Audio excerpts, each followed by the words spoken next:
We are standing right on the edge of a fundamental transformation. And honestly, the reality of this shift is far more staggering than what you are seeing in the daily headlines.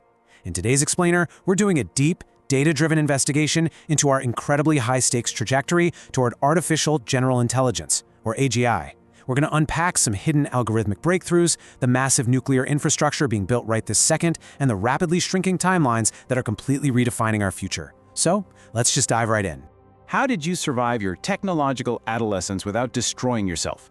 That's a classic cinematic quote from Carl Sagan's sci-fi masterpiece, Contact. But it's also the exact framing recently used by Dario Amodei, the CEO of Anthropic, in a landmark essay. And he's asking a genuinely chilling question. As we hand humanity almost incomprehensible, godlike power, are our social and political systems actually mature enough to handle it? Amodei calls this incredibly fragile period our technological adolescence. Now, to understand why top experts are suddenly using such intense sci-fi framing, we really have to look at the hidden realities of the late 2020s. And it all starts with a massive algorithmic shift that changes pretty much everything we thought we knew about how AI actually learns.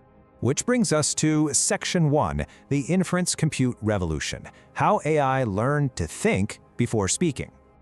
Okay, so for years, the AI industry was totally obsessed with something called training scaling. Basically, just throwing endless amounts of data at giant supercomputers to build an AI's brain. But the hidden breakthrough that is changing the game right now is called inference scaling.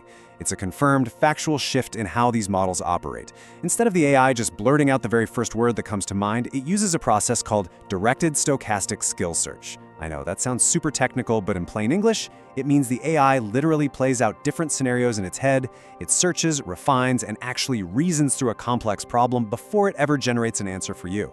Think of the old method, training compute, like cramming for a huge final exam by trying to memorize a massive textbook word for word. It's brute force learning. It is incredibly expensive, and eventually it just hits a wall. Inference compute, on the other hand, is all about using that brain agilely. By giving these models the time to loop through actual reasoning steps, they punch completely above their weight class. In fact, researchers from the University of Illinois have proven that you can get massive accuracy gains simply by letting a model think just a little bit longer. It's an absolute paradigm shift. To really see this in action, we just need to look at the hard data from the ARC Prize 2025. We saw a tiny recursive model, and I mean tiny, with a mere 7 million parameters, achieve an astonishing 45% accuracy on a notoriously difficult benchmark. Now, how did it do that? It didn't win by being a massive supercomputer. It won through refinement loops.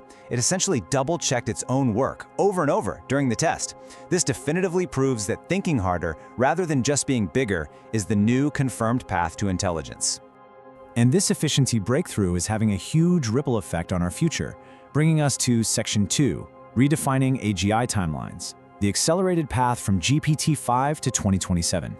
To really grasp the blistering pace we're on, let's walk through some recent milestones. In August 2025, OpenAI launched the GPT-5 unified system, which beautifully combined fast reflexes with deep reasoning. Then, less than a year later, GPT 5.6 dropped, segmenting into distinct capability tiers like Soul and Luna. That is the confirmed accelerating reality we are living in, which makes the far end of this timeline feel incredibly urgent. Former OpenAI researcher Leopold Aschenbrenner has put forward a highly speculative, but increasingly talked about, forecast for the arrival of true AGI by 2027. The gap between today's frontier models and actual superintelligence is closing fast. This brings us to a really stark expert prediction from Dario Amodei. He stated that within just 1 to 2 years, we could see AI systems that are smarter than Nobel Prize winners across most fields, acting as fully autonomous agents. The exact phrase he used was a country of geniuses in a data center. Just pause and think about the global impact of that for a second. If you have millions of autonomous genius-level agents working 24/7, the rate of scientific breakthroughs and economic disruption goes completely vertical. But here's the catch. Powering a country of geniuses requires an entire country's worth of electricity. Which leads us to the very physical reality of this digital dream. Section 3, powering AI, the nuclear boom, the physical cost of digital intelligence. 835 megawatts. To feed the insatiable power demands of these new reasoning models, Microsoft signed a $16 billion agreement to literally resurrect the 3 Mile Island nuclear plant. Renamed the Crane Clean Energy Center, 100% of its 835-megawatt output will go strictly toward powering AI data centers. It's almost absurd to think about, isn't it? But practically overnight, nuclear power went from being a somewhat stagnant industry to the absolute lifeblood of global AI infrastructure. And Microsoft is just the beginning here. Meta has locked in landmark confirmed agreements with companies like TerraPower and Oklo to unlock up to 6.6 gigawatts of new nuclear capacity by 2035, and that includes next-generation advanced natrium plants. Tech giants have all realized a harsh truth.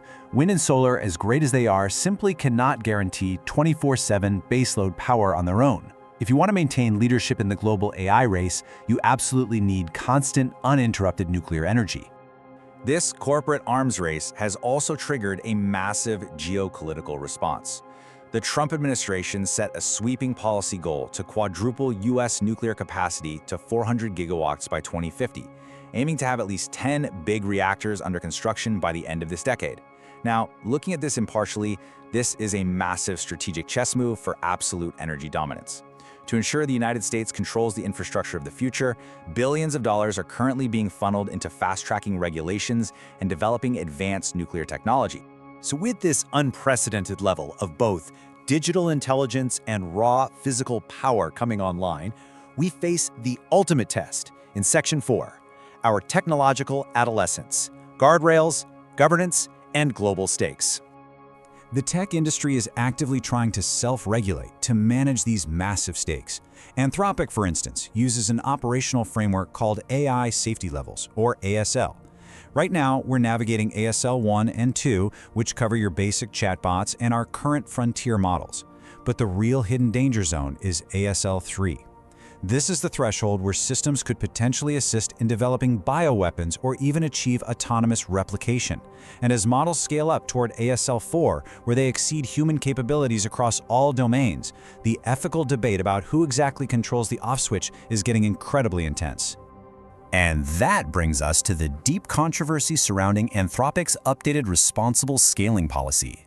Under their old policy, they committed to strict, unilateral pauses in development if safety limits were ever breached. But in their recent version 3.1 update, that unilateral pause was dropped. It's now been replaced by industry-wide recommendations, transparent risk reports, and a commitment to just match competitor mitigations.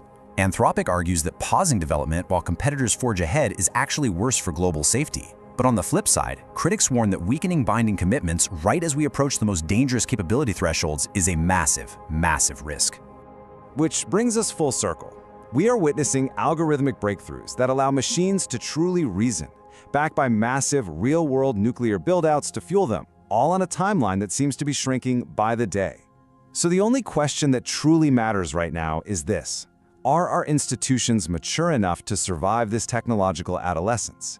The future isn't just arriving, it's being aggressively engineered today. The real question is, who is actually holding the steering wheel?